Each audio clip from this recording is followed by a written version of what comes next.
Have you ever stood in the middle of your own life, looked around at everything you've built, your career, your relationships, that carefully curated identity you show the world, and realized just how fragile it all is? We spend our 20s and 30s stacking stones.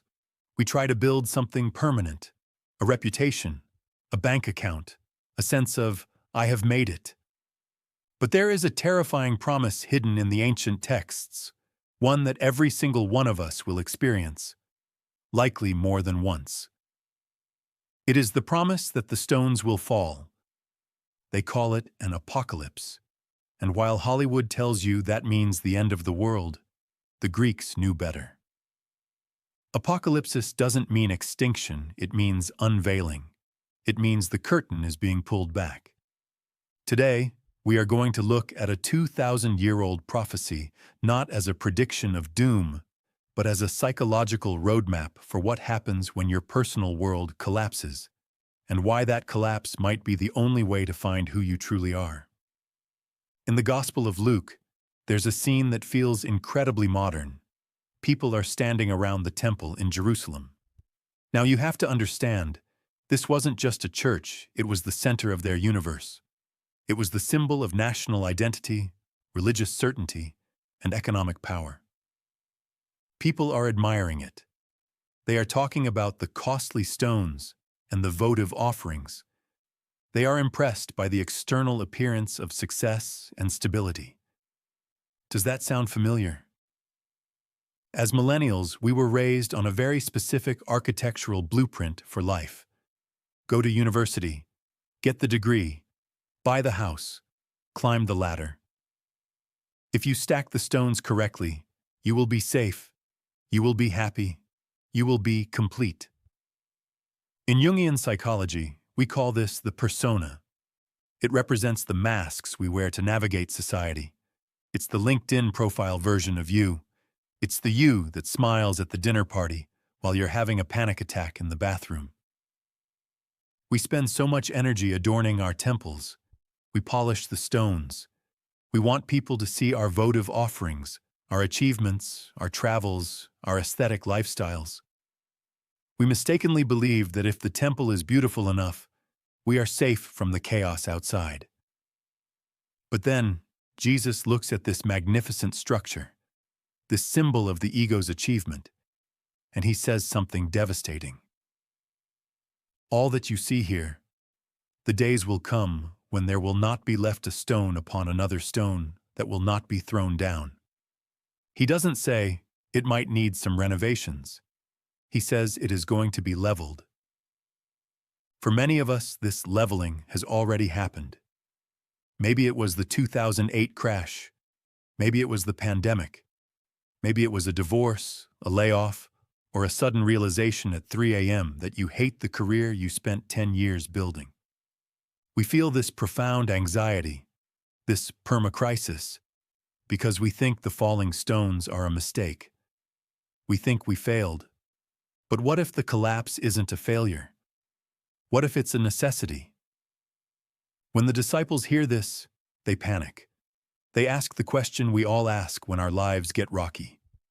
Teacher, when will this happen? And what sign will there be? We want a timeline. We want to control the chaos. If I just know when the recession hits, I can prepare. If I just know when she's going to leave, I can fix it.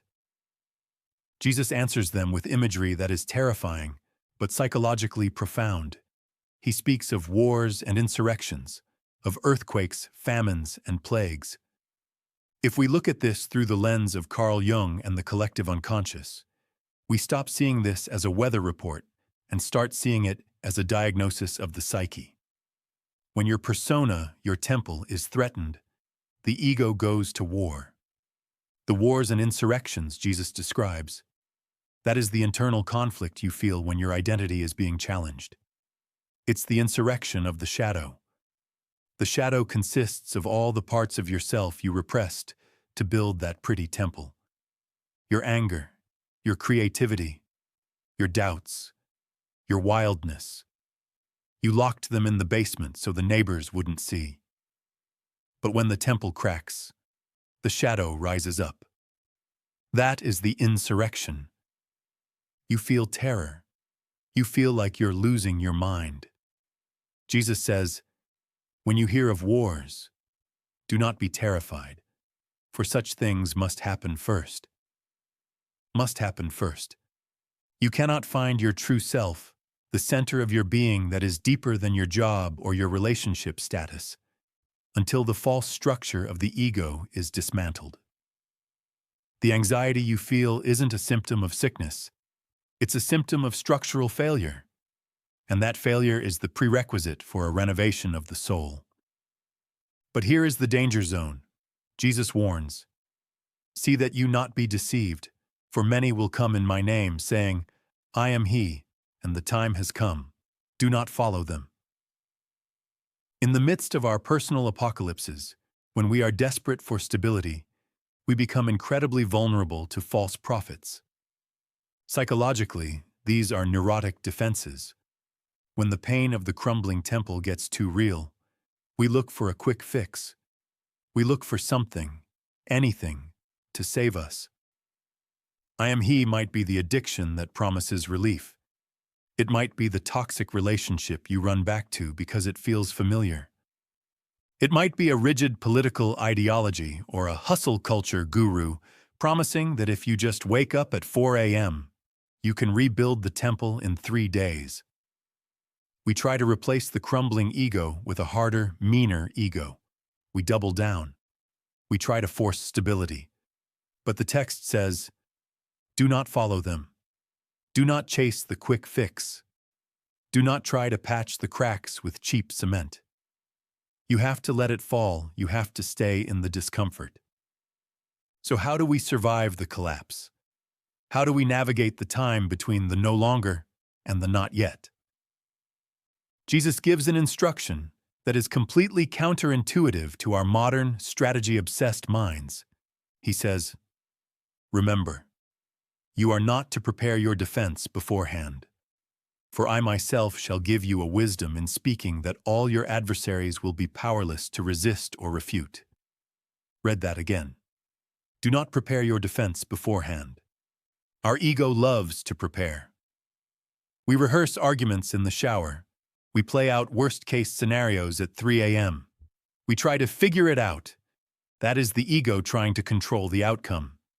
But Jung taught that the self, that divine spark within us, the organizing center of the psyche, possesses a wisdom that the ego cannot access. When you stop frantically preparing, when you stop trying to strategize your way out of the crisis, you create space. You create a silence where the self can finally speak. This is the shift from thinking to intuiting. Jesus is saying that true wisdom, the kind that can handle an apocalypse, doesn't come from your anxious planning. It comes from the depths. It rises up spontaneously from the unconscious when you finally surrender the need to control. It's that gut feeling that tells you to quit the job, even when the math doesn't make sense. It's the sudden clarity that comes after a week of grieving. It's the words that come out of your mouth when you finally stop trying to impress people and just speak the truth. That is the wisdom your adversaries, your fears, your critics, your own inner doubts, cannot refute. Because it is authentic. It is real. The passage ends with a paradox. Jesus says you will be betrayed. He says you will be hated. He even says, some of you they will put to death. And then, in the very next breath, he says, but not a hair on your head will be destroyed. By your perseverance you will secure your lives. How can you be put to death and yet not have a hair on your head destroyed? Because he is talking about two different lives. The you that might be destroyed is the persona. It's the temple. It's the job title. It's the relationship you thought defined you. Yes, those things might die. In fact, they must die for you to grow. This is the mortificatio, the psychological death that precedes rebirth. But the life you secure? That is the Greek word, psyche. Your soul. your true self. The promise is this: if you can persevere through the collapse without running to false prophets, if you can stand in the rubble of your life without trying to frantically rebuild the same small house, if you can trust the wisdom that comes when you stop preparing your defense, you will find something indestructible. If you are watching this and you feel like your stones are falling, good. I know it hurts. I know it's terrifying. I know you feel exposed. But you are not being punished. You are being unveiled. The heavy, costly stones of expectation are being cleared away so that something living can grow in their place. Don't run from the wars within. Don't prepare your defense.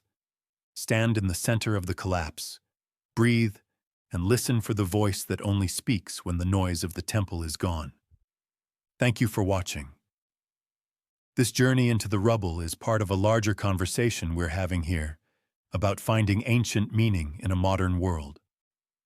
I want to hear from you in the comments. The question David wants us to explore this week is, what temple in your life, a belief, a career, or an identity, had to fall apart before you could find your true self? Share your story below. Let's build a community that isn't afraid of the dark.